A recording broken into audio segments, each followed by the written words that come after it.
Hey guys, this is Sonali, the Melodramatic Bookworm. Welcome back to my channel. Today I'm here with my August wrap-up. August was an amazing month for me, though I was not able to finish off my entire TBR. But it was quite a good month for me because I managed to read 15 books and I'm pretty proud of that number. As you know, I participated in the Newts Readathon in August, and though it was not the actual readathon that I participated in, like I made my own rules and I went with them. I just went like, okay, I'm doing this for fun. Maybe next year I will sit my owls and then I will go to the Newts. So that's how it went, and even for that, I was not able to finish all the prompts. But still, I'm happy with the number of books that I got to read in August because 15 is not a mean feat given how my past few months have been going. This looks like it's going to be a long video because I have quite a few books that I want to share with you. So without further ado, let's get into this video and let me share with you all the books that I read in August 2019. The first book that I read in August 2019 was a book called Mehrun by Najia Rizvi, and this is a book that talks about Mehrun, a girl who's studying hospital management, and how her life pans out.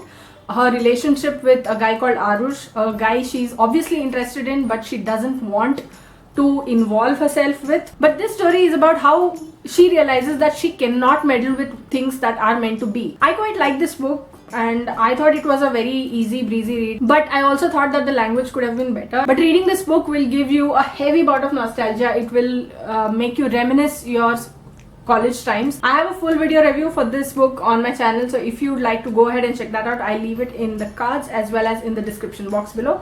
I gave Mehrun 3 out of 5 stars. The second book that I read in August 2019 was Americana by Chimamanda Ngozi Adichie. I started this in July, but I got to end it in August, obviously.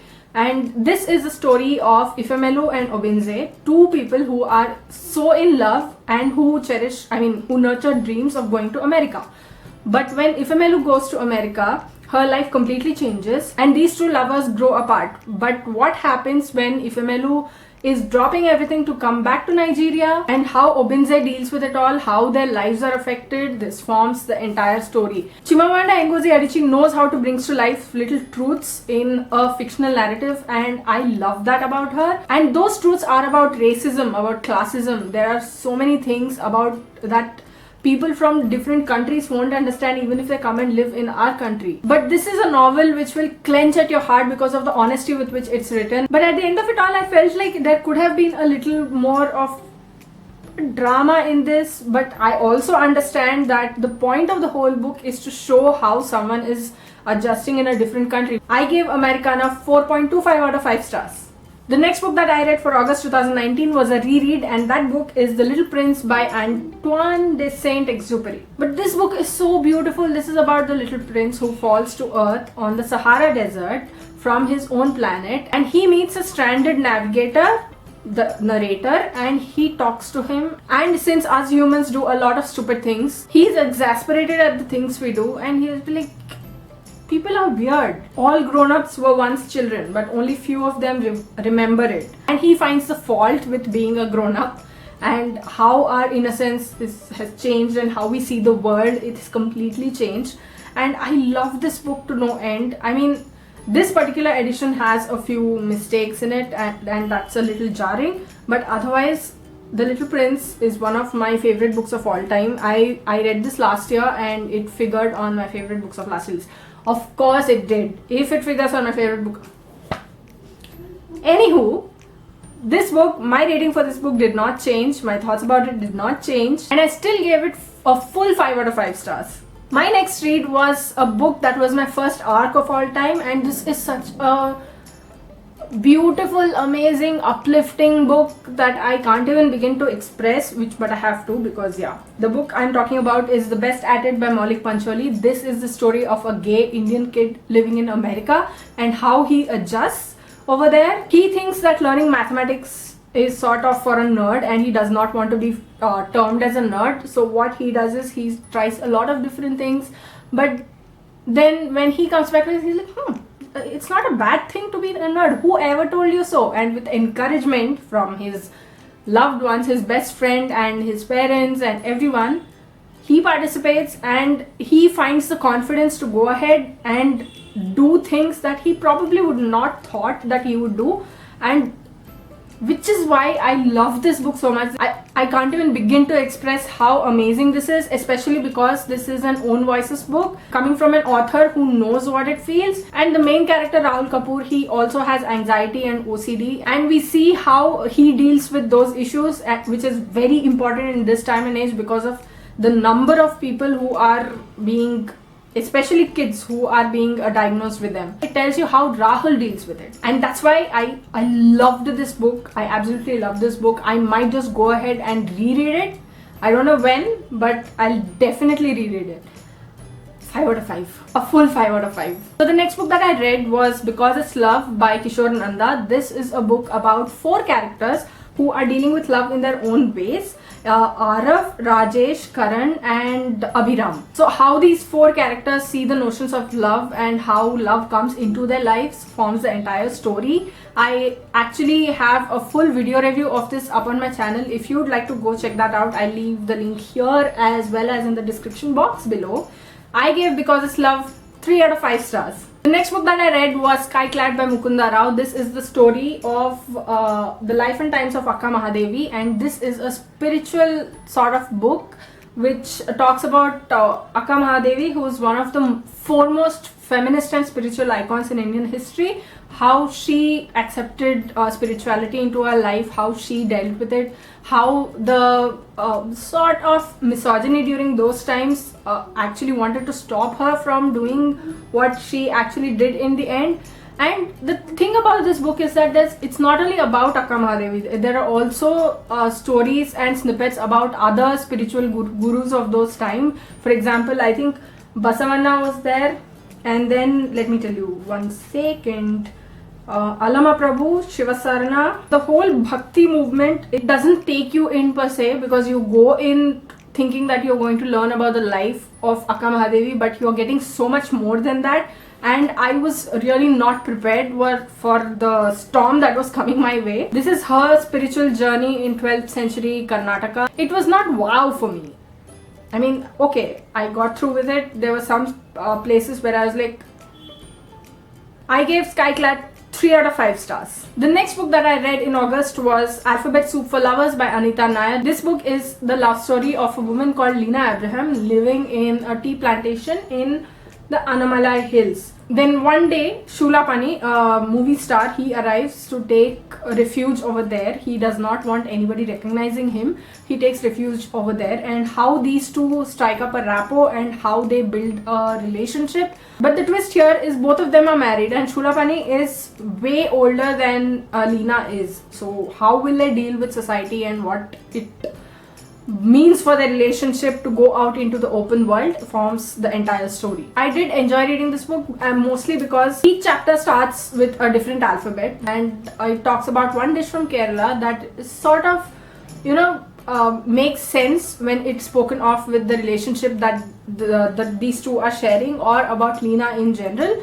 And I found this to be a very sunny read. It talks about how the world looks like to you when you feel stranded in a particular place, in a particular situation also, and how Leena feels in it all, and how she wants to escape the whole thing, and she wants a life that gives her so much more than what she has right now, and she knows that it would not be selfish of her to actually reach out and grab for that. I gave Alphabet Soup for Lovers 4 out of 5 stars. The next book that I read in August was Air of Fire by Sarah J. Maas. This is the 3rd in the Throne of Glass series, and I can see the direction that it's taking, and it's a completely awesome direction that I would follow it blindly in.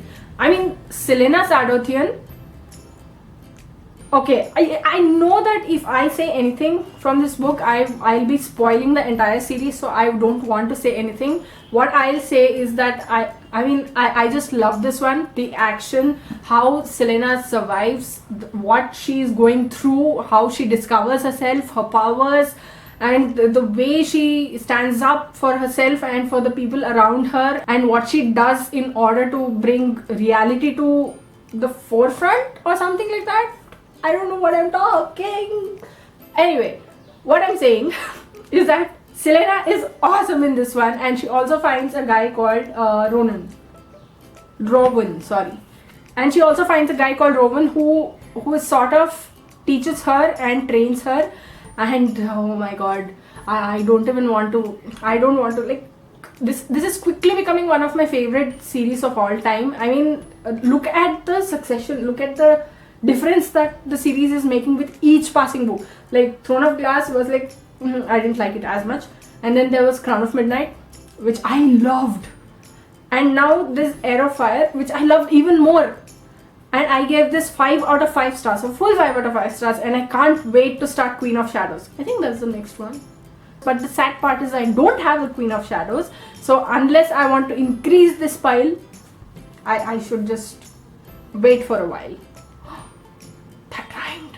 So the 9th book that I read in August 2019 was a book that I was planning to read for a long time. I got this in June, which I'll tell you more about in my book haul that I'm planning to film. And I got this, and I went like, oh my god, I need to read this as soon as possible. The book that I'm talking about is With the Fire on High by Elizabeth Acevedo, and it was as amazing as I expected it to be. This is making me speechless.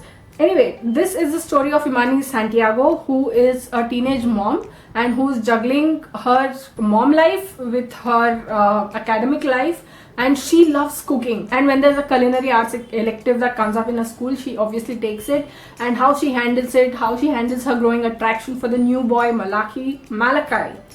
I mean, that name, I pronounced it Malachi for the entirety of this book. But it was only when I, listened to the audiobook that I was like, Malachi. That makes sense. But this is such a beautiful book. I mean, it's not just the cover that I'm enamored with, it's also the story. Because what she says in there is a lot of sensible things. And we know Elizabeth Acevedo is such a beautiful storyteller. And I read Poetics last year and I became a fan, which is why I lost my shit when this book came out. But this is a gorgeous book. It talks about teenage pregnancy, it talks about friendships. It's so amazing. And I read this in August, and I've already reread this in September. Like the audiobook, I've listened to it, I'm done with it, and I know I'm going to go ahead and read it again. Definitely, I'll give it some time, but I'm going to read this again. It's that amazing. A full 5 out of 5 stars. The next book that I read in August 2019 is a book that I started in April, I think. April or May? May. I don't remember. I can't remember for the life of me. But it's not difficult to read. But the thing is that it spooked me out so much that I had to keep taking breaks. Every 20 or 30 pages I'd be like, okay, let's put this aside. Let's start another book. And the book in question is Killing Commendatore by Haruki Murakami. And at the end of it all, I was just sitting there like, what did I just read? What just happened? That's so absurd, and yet it makes sense, because life doesn't make sense, and it doesn't make sense for this narrative to make sense. Am I making any sense? Anyway, this is the story of the narrator, who is a painter. He does portraits, and he moves to a mountainous home of a very famous painter called Tomohiko Amada. His son tells him that it's okay for him to live there, anyway the house is not being used and all that, so he moves there after he separates from his wife, and he starts living there. And then over there he makes acquaintance with a man called Menchiki. So he discovers a painting which is wrapped up in the attic, and that's called Killing Commendatore, and it's been done by Tomohiko Amada. Once he discovered this and he unwraps it, a number of weird things begin happening, and then Menchiki is involved, and then 2 women, one of his students from the art class that he teaches, she's involved, her aunt is involved. A lot of things happen, and you at one point you go like, what is the point of this all? And at other times you're like, wow, this is gorgeous, this is absurd, but I love Murakami because of this absurdness, and which is why I really enjoyed reading this book on the whole. And let me tell you one thing, reading this book in the dead of night when you're sitting alone in a room is not a good idea. Not at all. Because once you read about a bell ringing in the dead of night, and this guy is like, okay, I need to investigate where this is coming from, you're like, nope, don't go there. Are you an idiot? Do you want to kill yourself? Don't do that. So that's what goes through your mind, and especially because I'm such a scaredy cat, I was like, I shut this and I started reading something else altogether. So yes, I enjoyed reading this book and I gave this book 4 out of 5 stars. So the next book that I read in August was Sea Prayer by Khaled Hosseini, and I must say this is heartbreaking. The illustrations are beautiful, and I think that's about it. I mean, I know the importance that this book has I know the importance of this book, but then it just didn't make me feel the things that I was looking forward to feel. I just don't want, I feel bad saying that this didn't work for me because of the subject that it is actually about. Okay, this is in tribute to, I think, Alan Kurdi, the Syrian boy who was found dead because of the entire Syria refugee fleeing thing, and I feel very uncultured as I say it, very unrefined as I say this, but this is a great thing that the author and the publisher are doing by donating £1 from the sale of this book to the UN Refugee Agency, and I absolutely love what they're doing by that. I gave this book 4 out of 5 stars. The next book that I read in August 2019 was a book that made me cry, another 5-star read, and that book is You Will Be Safe Here by Damien Barr. Oh my god, this book, it's set during the Boer War. It starts during the Boer War and talks about the concentration camps that the British had for the Boers over there and the living conditions, and it just clutched at my heart, like it tore it apart, literally. And then it comes back to the present. I mean, I think it's 2010, where a boy is being sent to a different camp to straighten him out. And there's a connection between this camp and the earlier camp, and when I made it, I was like, how dare you? How dare you make me feel these things? How dare you make me cry in the middle of the night? I don't even have words to talk about this because concentration camps are no. And then there's the New Dawn Safari Training Camp where they make men out of boys. So you know where this one is going, and my heart, I can't feel my heart, and I just you're not supposed to make me feel like this. Anyway, this is a very heart-wrenching read, a beautiful read.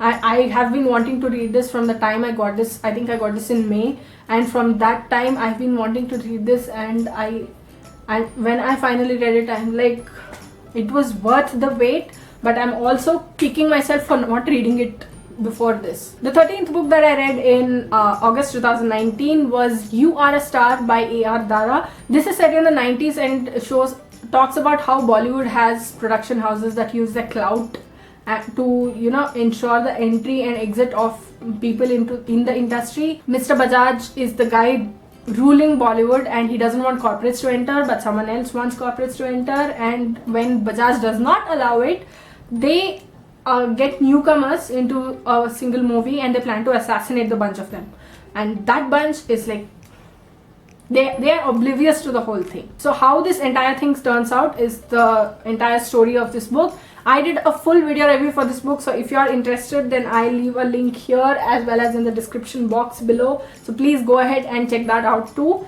I mean, this was a nice Bollywood masala kind of book, and it's a very fast-paced read. I gave You Are a Star 3.5 out of 5 stars. So the penultimate book, the 14th book that I read in August 2019 was a disappointment. Like, I was not expecting this kind of thing from one of my favorite authors of all time, and that is They Came to Baghdad by Agatha Christie. And when I think about it, I have no idea what this book is about. It's just about a bunch of characters going to Baghdad and getting embroiled in a thing that they shouldn't get embroiled in. That's the only thing I remember. That it was that forgettable. Though there is Agatha Christie flair over here, because however bad an author's book is, their writing style is there. Like, their stamp is there on that book. And which is why I gave this a 2.5 out of 5 stars. But otherwise, I'm so damn disappointed in this one. This is one of Agatha Christie's, I won't say worst, but not best books. And I've been so used to loving Agatha Christie's works, and I don't know what happened with this. I mean, I just couldn't digest this book. I mean, not that I ate it, but I couldn't digest it. My last read of August 2019 was a book that I was yet again disappointed by, because I thought when I picked this book up, I looked at the reviews and I thought, well, that's a little condescending. That's not fair to rate an autobiographical account that way.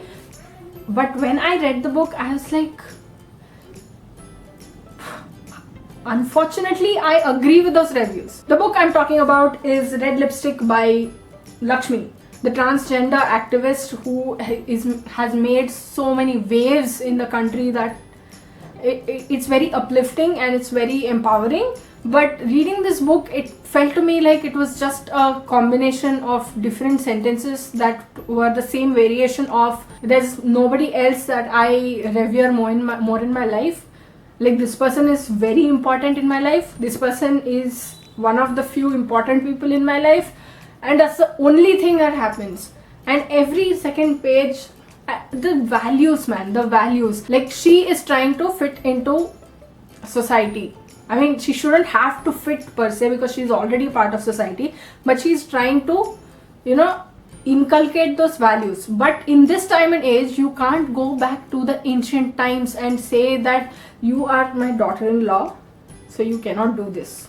Don't wear sleeveless dresses. But if you're trying to fit in, then at least adapt to the times we're living in. It's a pity, and I was so excited to read this one. I wanted to know more about her thoughts and everything, but I mean, I should have known from this line, the men in my life, that this was not going to be a straightforward read. I mean, I'm okay with being proven wrong with what my expectations from a book are, because I can't always expect something and then demand that that person gives me that particular thing. But this is a book that just did not, that was not for me. I gave this book 2 out of 5 stars. So those were the books that I read in August 2019. Which ones have you read? Which ones have you not read? Which ones do you want to read? Which ones are you reading right now? Let me know in the comments below. I'd love to hear from you. If you like this video, please like it and share to spread the word. And if you like my content and would like to see more from me, don't forget to hit subscribe and click on the bell icon beside the subscribe button to get notifications as and when I post new videos. Thanks for watching. I'll see you in the next video. Until next time, keep reading, keep watching, and add melodrama to your life.